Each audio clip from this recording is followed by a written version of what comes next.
ನೋಡು ಕಾಡ್ ಪಾಪ, ನನ್ನ ಹತ್ರ ಇಷ್ಟೆಲ್ಲ ಕೊಪ್ ತೋರ್ಸ್ಬೇಡ. ಏನೋ ನನ್ನಿಂದ ನಿನ್ನೆ ತಪ್ಪಾಗೋಯ್ತಲ್ಲ ಅಂತ ಸಾರಿ ಕೇಳ್ತಿದೀನಿ. ನಿನ್ನೆ ಲೆಟರ್ ಬೇರೆ ಬರ್ದಿದೀನಿ.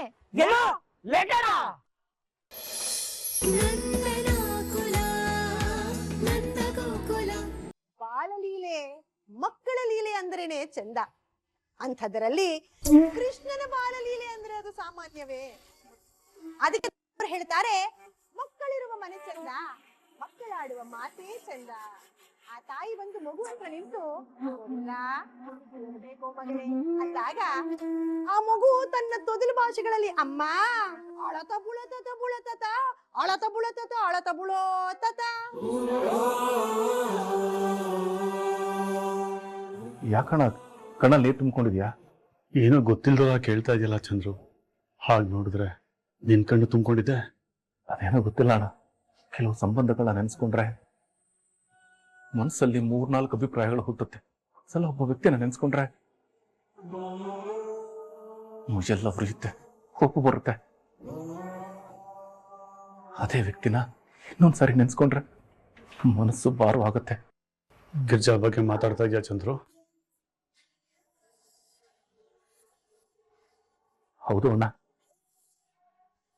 ಅಣ್ಣ, ನಿನಗೆ ನೆನಪಿದ್ಯಾ 30 ವರ್ಷಗಳ ಹಿಂದೆ ಗಿರಿಜಾ ನಮ್ಮೂರಿನ ದೇವಸ್ಥಾನದಲ್ಲಿ ಹರಿಕತೆ ಹೇಳೋದಕ್ಕೆ ಶುರು ಮಾಡಿದ್ರೆ ಊರಿನ ಜನ ಎಲ್ಲ ಸೇರ್ಕೋತಾ ಇದ್ರು.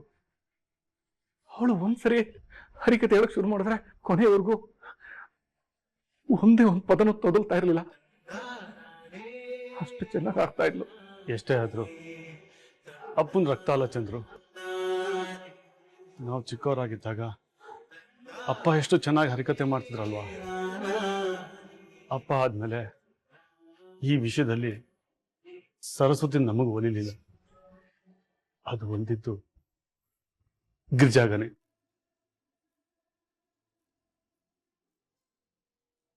ಅವಳು ಆ ಮನೆ ಕೆಲಸವನ್ನ ಮದುವೆ ಮಾಡ್ಕೊಂಡು ಬಂದಿದ್ದ ದಿವಸ ಅವಳ ಜೊತೆಗೆ ಅವಳ ನೆನಪು ಯಾವ್ದು ಇರಬಾರ್ದು ಅಂತ ಅವಳ ಫೋಟೋ, ಬಟ್ಟೆ, ಹಾರ್ಮೋನಿಯಂ ಪೆಟ್ಟಿಗೆ ಎಲ್ಲ ಬಿಸಾಕಿದ್ವಿ. ಅವತ್ತಿಂದ ಇಲ್ಲಿವರೆಗೂ ಅವಳು ಯಾವತ್ತು ಹರಿಕತೆ ಮಾಡಿದ್ದೇ ಇಲ್ಲ. ಅವತ್ತು ಎಷ್ಟು ಚೆನ್ನಾಗಿ ಹರಿಕತೆ ಹೇಳ್ತಾ ಇದ್ಲು, ಇವತ್ತು ಕೂಡ ಅಷ್ಟೇ ಚೆನ್ನಾಗಿ ಹೇಳ್ತಾ ಇದ್ದಾಳೆ. ಅದೇ ಭಾವ, ಅದೇ ಉತ್ಸಾಹ. ನಾವು ನಮ್ಮ ಮಕ್ಕಳಿಗೆ ಒಳ್ಳೆ ದಾರಿಯನ್ನ ತೋರಿಸಿ ಅವರನ್ನ ಸದೃಢರಾಗಿ ಮಾಡಬೇಕು. ರಾಮನ ಕತೆ, ಕೃಷ್ಣನ ಕತೆ, ಧೀರರ ಕತೆ, ಶೂರರ ಕತೆ ಹೇಳಿ ಅವರ ಮನಸ್ಸಿನಲ್ಲಿ ಭಕ್ತಿ ಭಾವನೆಯನ್ನು ಮೂಡಿಸ್ಬೇಕು. ಈಗಿನ ಕಾಲದ ಮಕ್ಕಳಿಗೆ ರಾಮ ಯಾರು ಕೃಷ್ಣ ಯಾರು ಅಂತಲೇ ಗೊತ್ತಿಲ್ಲ. ನೀವು ಪರೀಕ್ಷೆ ಮಾಡಿ ಲೋ ರಾಮ ಯಾರೋ, ಅದೇ ನಮ್ಮ ಪಕ್ಕದ ಮನೇಲಿ ಇದ್ದಾನಲ್ಲ ಅವನ್ ತಾನೆ ಅನ್ನುವ ಮಟ್ಟಕ್ಕೆ ಬಂದು ನಾವು ನಿಂತಿದ್ದೀವಿ. ಮಕ್ಕಳಿಗಷ್ಟೇ ಅಲ್ಲ, ನಮಗೂ ಕೂಡ ನಮ್ಮ ದೇವರು ನಮ್ಮ ಧರ್ಮ ಅಂದ್ರೆ ಅಷ್ಟೊಂದು ರುಚಿಸಲ್ಲ. ನೀವು ಪರೀಕ್ಷೆ ಮಾಡಿ ನಮ್ಮ ಜನಗಳಿಗೆ ನಮ್ಮ ದೇವರ ಧರ್ಮದ ಬಗ್ಗೆ ಹೇಳಿ ಅವ್ರು ಕೇಳಲ್ಲ. ಹಿಂದಿನ ಕಾಲದಲ್ಲಿ ರಾಮದೇವರು ಮಲಗಿರುವಾಗ ತಮ್ಮನಾದ ಲಕ್ಷ್ಮಣ ಅಲ್ಲ, ಗಿರಿಜಾ ಹರಿಕತೆ ಮಾಡ್ತಾ ಇದ್ದಾಳ ಕಡೆ. ಅಯ್ಯೋ, ನನ್ನ ಮಕ್ಕಳು ಬೇರೆ ಇಲ್ಲೇ ಇದ್ದಾರೆ. ಇಲ್ಲದೆ ಇದ್ದಿದ್ರೆ ನಾನು ಅಲ್ಲಿಗೂ ಹೋಗಿ ಗಿರಿಜಾ ಎದುರುಗಡೆ ಕೂತ್ಕೊಂಡು ಹರಿಕತೆ ಕೇಳ್ಬೋದಾಗಿತ್ತು. ಅತ್ತೆ, ನಿಮ್ಮ ಮಕ್ಕಳು ಸುಮ್ಮನೆ ನಿಂತಿಲ್ಲ, ಗಿರಿಜಾ ಮಾಡೋ ಹರಿಕತೆನ ಕೇಳ್ಕೊಂಡು ನಿಂತಿದ್ದಾರೆ. ಏನಿದೆ ಆಶ್ಚರ್ಯ. ಅಣ್ಣ ತಮ್ಮನ ಕಾಲ್ ಹೆಸಕದ ಎಲ್ಲ ಗೊಡ್ಡು ಪುರಾಣ. ಈಗಿನ ಕಾಲಕ್ಕೆ ಕಥೆಯನ್ನ ಸ್ವಲ್ಪ ಬದಲಾಯಿಸಿ ಹೇಳಬೇಕು. ಅಣ್ಣ ತಮ್ಮನ ಕಾಲ್ ಹೆಸಕದ ಎಲ್ಲ ಸುಳ್ಳು. ಅದೇ ಅಣ್ಣ ತಮ್ಮನ ಕುತ್ತಿಗೆ ಹೆಸಕದ. ಇರ್ಬೋದು ಆಸ್ತಿ ಪಾಸ್ತಿ ಗಲಾಟೆ ಇದ್ರೂ ಇರ್ಬೋದು ಅನ್ನೋ ಮಟ್ಟಿಗೆ ನಮ್ಮ ಜನ ಬಂದು ನಿಂತಿದ್ದಾರೆ ಹೊರತು ಅವರಿಗೆ ನೀವು ನಿಜ ಹೇಳಿ ಅದು ಅಷ್ಟೊಂದು ರುಚಿಸಲ್ಲ. ಹೀಗೆ ಅವರವರ ಚಿಂತೆ ಅವರವರಿಗೆ ಅಂದ ಹಾಗೆ ಭಗವಂತನಿಗೂ ಸರ್ವದಾ ಒಂದು ಚಿಂತೆ, ನನ್ನ ಭಕ್ತರನ್ನ ಸಲಹುವುದು ಹೇಗೆ ಎಂಬ ಚಿಂತೆ. ತನ್ನ ಕಿರುಬೆರಳಲ್ಲಿ ಜಗತ್ತನ್ನೇ ಆಡಿಸಬಲ್ಲದಂಥ ಕೃಷ್ಣ ಪರಮಾತ್ಮ ಇತ್ತ ಕೌಸಲ್ಯಗೆ ರಾಮನಾದ, ಅತ್ತ ಯಶೋದೆಗೆ ಕೃಷ್ಣನಾದ. ಆದ್ದರಿಂದ ಇವತ್ತಿನ ದಿನ ಒಂದು ರೀತಿಯಾದಂತ ಶುಭ ದಿನ ಅಂದ್ರೆ ಅದು ತಪ್ಪಾಗಲಾರದು. ಅದನ್ನೇ ಪುರಂದರದಾಸರು ಹೇಳ್ತಾರೆ, ಇಂದಿನ ದಿನವೇ ಶುಭ ದಿನವೂ,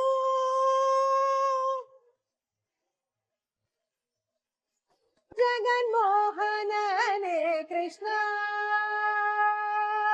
ಜಗನ್ಮೋಹನನೇ ಕೃಷ್ಣ,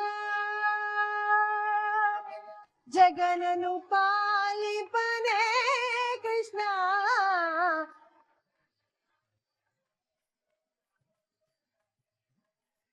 ಮೆರೆದ ದೈತ್ಯರ ಒಡಲನೆ ಸೀಳಿದೆ. ಇಂಥ ಆಟವನ್ನು ಎಲ್ಲಿ ಕಲಿತೆ ರಂಗ ಜಗನ್ಮೋಹನನೇ ಕೃಷ್ಣ. ಈ ಕೃಷ್ಣ ಲೀಲೆಯನ್ನ ಯಶೋದೆ ಹಾಡಿ ಪಾಡಿ ಕೊಂಡಾಡುತ್ತಿದ್ದಾಳೆ.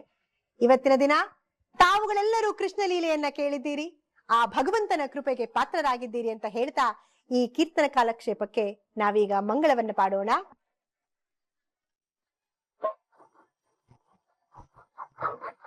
ಮಂಗಳವಾಗಲಿ ಮಂಗಳವಾಗಲಿ ಅಂತರಿಕ್ಷ ಸ್ವರ್ಗಕ್ಕೆ.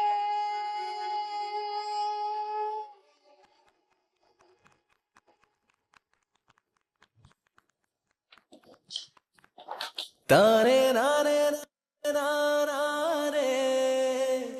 ತಾನೆ ನಾನೇ ನಾನೇ ನಾನೇ ತಾನೆ ನಾನೇ ನಾನೇ ನಾನೇ ತಾನೆ ನಾನೇ ನಾನೇ. ಎಷ್ಟು ವರ್ಷಗಳಾಗಿತ್ತು ಗಿರಿಜಾ ನಿನ್ನ ಬಾಯಲ್ಲಿ ಹರಿಕತೆ ಕೇಳಿ. ಇವತ್ತು ನನ್ನ ಬದುಕನ್ನ ಸಾರ್ಥಕ ಮಾಡಿಬಿಟ್ಟೆ ನೀನು.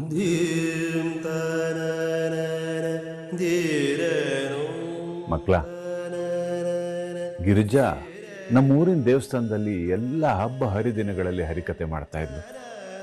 ಎಷ್ಟು ಚೆನ್ನಾಗಿ ಮಾಡ್ತಾ ಇದ್ಲು ಗೊತ್ತಾ? ಅವಳು ಹರಿಕತೆ ಕೇಳಕ್ಕೆ ಎಷ್ಟು ಜನ ಬರ್ತಾ ಇದ್ರು ಗೊತ್ತಾ ನಿಮ್ಗೆ?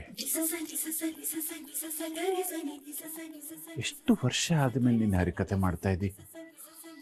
ಸ್ವಲ್ಪನೂ ತಪ್ಪು ಹೇಳಲಿಲ್ಲ, ಸ್ವಲ್ಪನೂ ತಡವರಿಸ್ಲಿಲ್ಲ. ಆ ಕೃಷ್ಣ ನಿನ್ಗದು ಏನ್ ಬುದ್ಧಿ ಕೊಟ್ನೋ ಏನೋ. ಇವತ್ತು ನಮ್ಮನೇಲೆ ನೀನು ಹರಿಕತೆ ಕೇಳಿಸಿ ನಮ್ಮೆಲ್ರಿಗೂ ತುಂಬಾ ಖುಷಿ ಕೊಟ್ಬಿಟ್ಟೆ.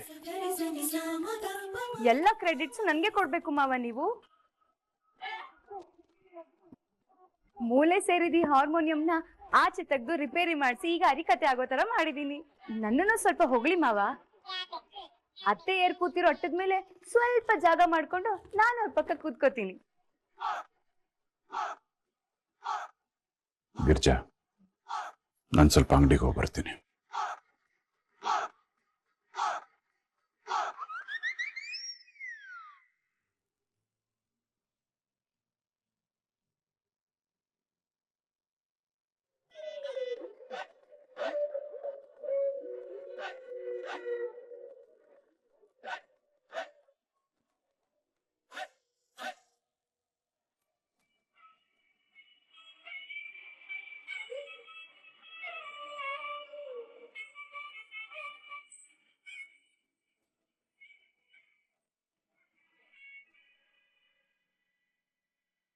ಸಾರಿ ವಲ್ಲಭ.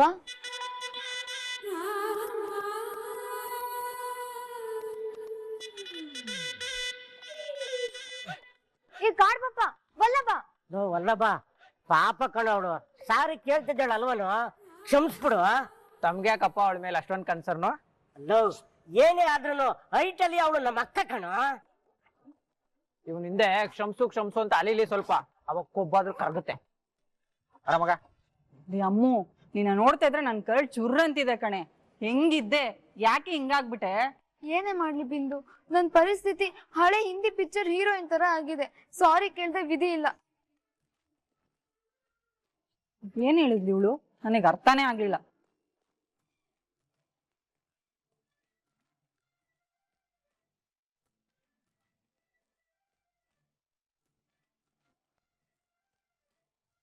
ಈ ಫಾರ್ಮುಲಾ ಅವತ್ತೇ ಕಲಿಬೇಕಾಗಿತ್ತು ನಾವು. ಏ ಕಾಡ್ ಪಾಪ, ನನ್ ಜೀವನದಲ್ಲಿ ಯಾರಿಗೂ ಸಾರಿ ಕೇಳೇ ಇಲ್ಲ. ಅದ್ರಲ್ಲಿ ನಾನೇ ಬಂದ್ ಸಾರಿ ಕೇಳ್ತಿದೀನಿ ಅಂದ್ರೆ ಅದ್ರಲ್ಲೇ ಅರ್ಥ ಮಾಡ್ಕೊಂಡು ನಾನು ಎಷ್ಟು ಇಳ್ದು ಬಂದಿದ್ದೀನಿ ಅಂತ ಅರ್ಥ. ನೋಡು, ನಾನೀಗ 3 ಎಣಿಸ್ತೀನಿ, ಅಷ್ಟರಲ್ಲಿ ಕಡೆ ನೋಡಿದ್ರೆ ಸರಿ. ಅವಾಗ ಲಕ್ಷಣವಾಗಿ ಸಾರಿ ಕೇಳ್ಬಿಟ್ಟು ಸುಮ್ನೆ ಹೋಗ್ತೀನಿ. ನಿಂಗ್ ಡಿಸ್ಟರ್ಬೇ ಮಾಡಲ್ಲ.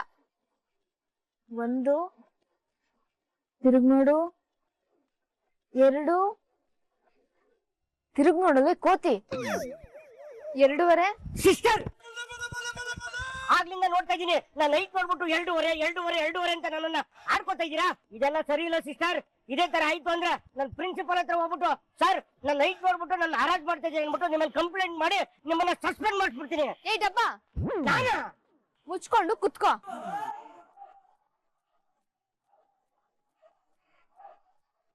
ನೋಡು ಕಾಡ್ ಪಾಪ, ನನ್ನ ಹತ್ರ ಇಷ್ಟೆಲ್ಲ ಕೊಪ್ ತೋರ್ಸ್ಬೇಡ. ಏನೋ ನನ್ನಿಂದ ನಿನ್ನೆ ತಪ್ಪಾಗೋಯ್ತಲ್ಲ ಅಂತ ಸಾರಿ ಕೇಳ್ತಿದೀನಿ. ನಿನ್ನೆ ಲೆಟರ್ ಬೇರೆ ಬರ್ದಿದೀನಿ. ಏನೋ ಲೆಟರ್ ಮಗ, ಸಾರಿಯಿಂದ ಲೆಟರ್ ಗಂಟ ಹೊಂಟೋಯ್ತನ? ಏನಾಯ್ತು ಆ ಲೆಟರ್ ಅಲ್ಲಿ? ನನ್ಗೂ ಸ್ವಲ್ಪ ಹೇಳೋ. ಅದೇನು ಅಂತ ನನ್ಗೂ ಸ್ವಲ್ಪ ಹೇಳು ಮಗ. ಕ್ಯೂರಿಯಾಸಿಟಿ ನಂಗೆ ತಡ್ಕೊಳಕ್ ಆಗ್ತಿಲ್ಲ. ಏನು ಮಾತಾಡ್ತಾನಿಲ್ಲ? ನಾಚಿಕೆ ಚಿಕ್ಕಳ್ಳ ಚಿತ್ತುಂಟ. ಏನಮ್ಮು, ಲೆಟರ್ ಅಂದ್ರೆ ಲವ್ ಲೆಟರ್ ತಾನೇ? ಏಯ್ ಸುಮ್ನೆ ಕುತ್ಕೊಳೆ. ಅದು ಲವ್ ಲೆಟರ್ ಅಲ್ಲ, ಅಪಾಲಜಿ ಲೆಟರ್. ಅಪ್ಪಾಜಿ ಲೆಟ್ರ? ನೀನೇನಮ್ಮ ಲವ್ ಲೆಟರ್ನ ಬಾಯ್ ಫ್ರೆಂಡ್ ಕೊಡೋದ್ ನೋಡಿದೀನಿ, ಅವ್ರ ಅಪ್ಪಾಜಿಗೆ ಯಾಕೆ ಕೊಡಕ್ ಹೋದಮ್ಮ? ಅದು ಅಪ್ಪಾಜಿ ಲೆಟರ್ ಅಲ್ಲ, ಅಪಾಲಜಿ ಲೆಟ್ರು, ಕ್ಷಮಾಪಣಾ ಪತ್ರ. ವಲ್ಲಭ ಪ್ಲೀಸ್ ಕಣೋ, ನನ್ನ ಕ್ಷಮಿಸಿದ್ದೀನಿ ಅಂತ ಒಂದ್ಸಲ ಹೇಳೋ. ಇವತ್ತು ಯಾವ ಎಕ್ಸಾಮ್? ಬಿಸ್ನೆಸ್ ಸ್ಟಡೀಸ್ ಮಗ. ಹೌದಾ? ಬಾ, ತುಂಬಾ ಬಿಸ್ನೆಸ್ ಮಾಡೋದಿದೆ. ಕೊಬ್ಬು ಕೊಬ್ಬು ಕೊಬ್ಬು ಇವನಿಗೆ. ನೀನ್ ಬರ್ತಿರೋ ಕೋಪಕ್ಕೆ ಇವನ್ನ ಗ್ರೈಂಡರ್ಗೆ ಹಾಕಿ ಫುಲ್ ಗ್ರೈಂಡ್ ಮಾಡಿ ಚಟ್ನಿ ಮಾಡ್ಬೇಕು ಅನ್ಸ್ತಿದೆ. ಅಮ್ಮು, ದೋಸೆಗೆ ಚಟ್ನಿ ಒಳ್ಳೆ ಕಾಂಬಿನೇಷನ್. ತೊಟ್ಟು ಬಿಡ್ತೀನಿ ಬಾರ.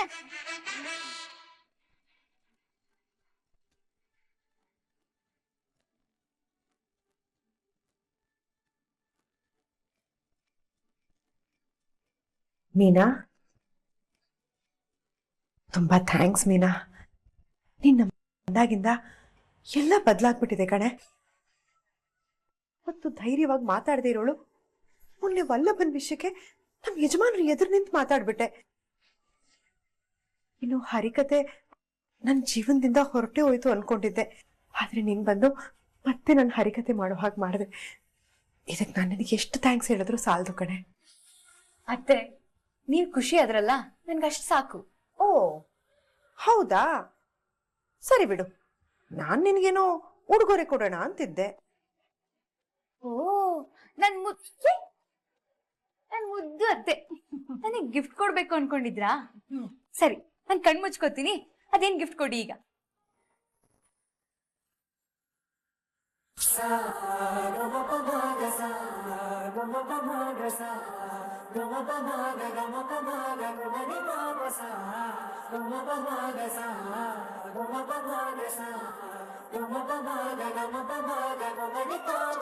Oh